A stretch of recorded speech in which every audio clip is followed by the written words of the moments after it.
जब कौरवों और पांडवों के बीच महाभारत का युद्ध होना लगभग निश्चित हो चुका था, उस समय भगवान श्री कृष्ण युद्ध टालने के आशय से पांडवों की ओर से शांति प्रस्ताव लेकर हस्तिनापुर के कौरवों की सभा में महाराज धृतराष्ट्र के सम्मुख पहुंचे। उन्होंने महाराज धृतराष्ट्र से कहा, हे राजन, मैं पांडवों की ओर से शांति प्रस्ताव लेकर हस्तिनापुर आया हूं। आप पांडवों को उनकी पैतृक संपत्ति दे दीजिए।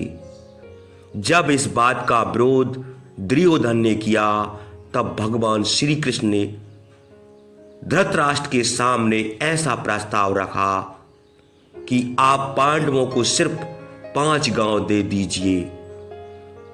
मैं आपको यह विश्वास दिलाता हूं कि जो कुछ मैं स्वीकार कर लूंगा, उसे स्वीकार करने में पांडव संकोच नहीं करेंगे। श्री कृष्ण के इतने प्रयास के उपरांत भी जब दुर्योधन नहीं माना, तब कौरवों की उस सभा में भगवान परशुराम जी का आगमन हुआ। वहां उस सभा में परशुराम जी ने भगवान श्री कृष्ण और कौरवों को एक बड़े रहस्य की बात बताई, जिसे सुनकर सब दंग रह गए। अगर वह बात कौरवों ने मान ली होती तो शायद उनका विनाश नहीं होता। आखिर परशुराम जी ने ऐसा क्या रहस्य बताया था, अगर आप भी जान लेंगे तो दंग रह जाएंगे। श्री कृष्ण के शांति प्रस्ताव के उपरांत परशुराम जी ने कौरव सभा में सबको संबोधित करते हुए कहा, तुम सब निशंक होकर मेरी यह उदाहरण युक्त बात सुनो, जो सबके लिए कल्याणकारी और उत्तम होगी। परशुराम जी ने आगे कहा, पूर्व काल की बात है। दंभोदभव नाम से प्रसिद्ध एक सम्राट हुआ। वह संपूर्ण भूमंडल का राजा वह मराठी था। वह राजा प्रतिदिन ब्राह्मणों से पूछा करता था कि क्या इस जगत में ऐसा कोई अस्त्रधारी है जो युद्ध में मुझसे बढ़कर अथवा मेरे समान हो। उस विद्वान ब्राह्मण ने बारंबार आत्म प्रशंसा करने वाले उस राजा को मना कर दिया। उस विद्वान ब्राह्मण के मना करने पर भी वह राजा ब्राह्मण से बार बार प्रश्न करता रहा। राजा को यह प्रश्न बार बार दोहराते देख वह तपस्वी ब्राह्मण क्रोध से तमतमा उठा और उस राजा से वह बोला, हे राजन, पृथ्वी लोक पर 2 मनुष्य ऐसे हैं जिन्होंने अनेकों युद्ध पर विजय पाई है। तुम कभी भी उनके समान नहीं हो सकते। नर और नारायण नाम वाले वो तपस्वी हैं जो इस समय मनुष्य लोक में आए हुए हैं। तुम उन दोनों से युद्ध करो। सुना है वे दोनों तपस्वी नर और नारायण गंधमादन पर्वत पर ऐसी घोर तपस्या कर रहे हैं जिसका वर्णन नहीं किया जा सकता।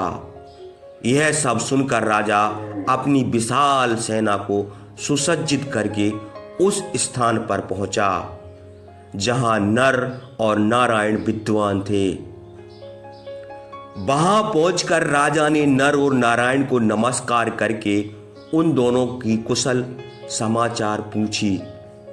तब नर और नारायण ने राजा का स्वागत सत्कार करके उन्हें भोजन के लिए निमंत्रण किया।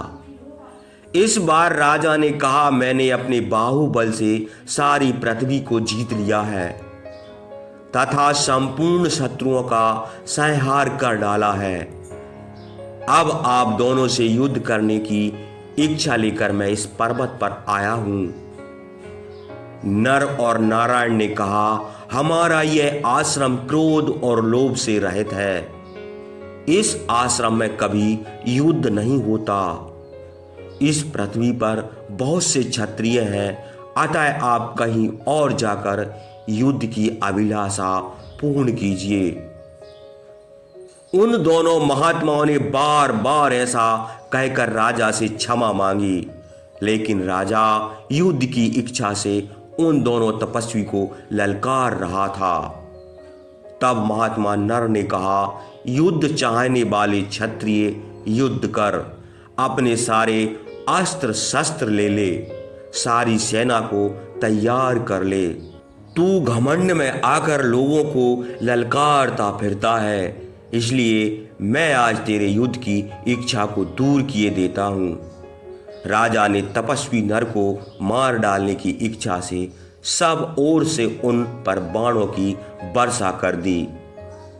फिर महर्षि नर ने उनके ऊपर भयंकर आसिक अस्त्र का प्रयोग किया, जिसका निवारण करना असंभव था। इस प्रकार नर ने माया द्वारा अपने बाणों से राजा के सभी सैनिकों को बिंद डाला। यह देखकर राजा नर और नारायण के चरणों में गिर पड़े। भगवान नर ने उनसे कहा, हे राजन, आज से तुम धर्मात्मा बनो, फिर कभी ऐसा अभिमान ना करना। फिर कभी घमंड में आकर अपने से बड़े या छोटे किसी राजाओं पर किसी प्रकार भी अपने बल का घमंड ना करना। ऐसा कहकर नर और नारायण ने उसे माफ कर दिया। उसके बाद राजा उन दोनों महात्माओं के चरणों में प्रणाम करके अपनी राजधानी में लौट आए और धर्म का आचरण करने लगे। इस प्रकार पूर्व काल में महात्मा नर ने महान कर्म किया। नर से भी अधिक अनेक गुणों के कारण भगवान नारायण श्रेष्ठ हैं। हे कौरवों, जब तक श्रेष्ठ गांडीव पर दिव्यास्त्र का संहार नहीं किया जाता, तब तक तुम अभिमान छोड़कर अर्जुन से मिल लो और संधि कर लो, क्योंकि राजन, मैं जानता हूँ नारायण जिनके बंधु हैं, वे नर स्वरूप अर्जुन युद्ध भूमि में हैं, जिनको जीतने का साहस तीनों लोकों में कौन कर सकता है। महाराज अर्जुन में असंख्य गुण हैं एवं भगवान जनार्दन उनसे भी श्रेष्ठ हैं। हे राजन, आज तुम और यह पूरी सभा जान लो, दोनों महात्मा जो नर और नारायण के नाम से प्रसिद्ध हैं, वे ही अर्जुन और श्री कृष्ण हैं। तुम्हें यह पता होना चाहिए कि वे दोनों इस संसार में सर्वश्रेष्ठ वीर हैं। अगर तुम्हें तनक भी संदेह नहीं है, तुम मेरे कहने से श्रेष्ठ बुद्धि का आश्रय लेकर पांडवों के साथ संधि कर लो और अपने कुल को बचा लो। अपने पुत्रों को युद्ध में जाने से रोक लो। तुम्हारा कुल इस पृथ्वी पर बहुत प्रतिष्ठित और सम्मानित है। तुम्हारा कल्याण हो।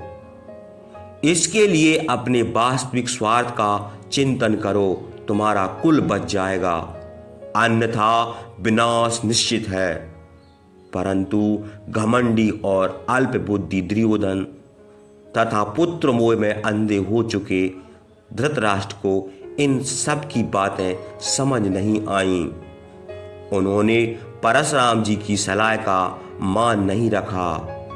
उन्होंने अपने पुत्र मोह में पांडवों को अपनी पैतृक संपत्ति में से कुछ नहीं दिया और ना ही पांडवों से संधि का भयंकर महाभारत का युद्ध हुआ,